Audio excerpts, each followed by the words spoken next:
Welcome back. Today we are talking about the rotate tool. So let's go ahead and fire up Blender and do new file general. And we'll go ahead and save it as. We'll just call it rotate and save as. And let's go ahead and set up Suzanne for sculpting with our matte caps and some resolution with the multi-resolution modifier up to 3, 4, or 5. Any of those will be fine today. And let's tab on over into sculpt mode with Control Tab down and grab our rotate tool. So it's all the way near the bottom here. And so if we grab the rotate tool, notice it will just simply let us rotate Suzanne around. We'll just undo that.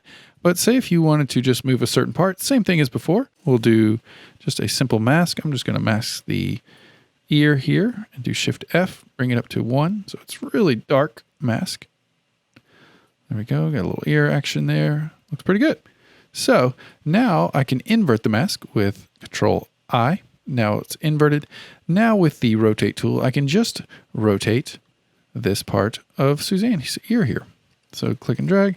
Notice where this little dotted line is coming from. It's coming from the center point of her head. So it's actually rotating from that point.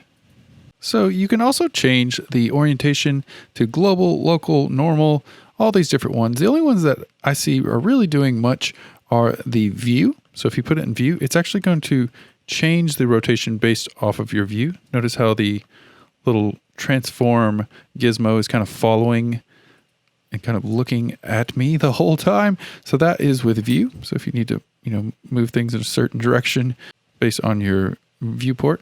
And then you can also do cursor, which is going to put a rotate gizmo where your 3D cursor is. If you ever want to change that, you can go into object mode and then shift right clicking wherever you want the 3D cursor to be.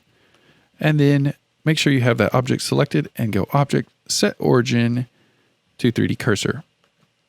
And you'll see that little orange dot popped over here. And now when we go back into sculpt mode, notice our rotate gizmo is now right there at the base of the ear.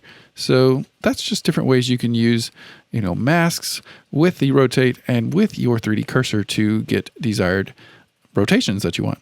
So after you feel like you've rotated enough and moved your origin through your 3D cursor and done some masking, then let's go ahead and jump into the next brush or tool, which is the scale brush.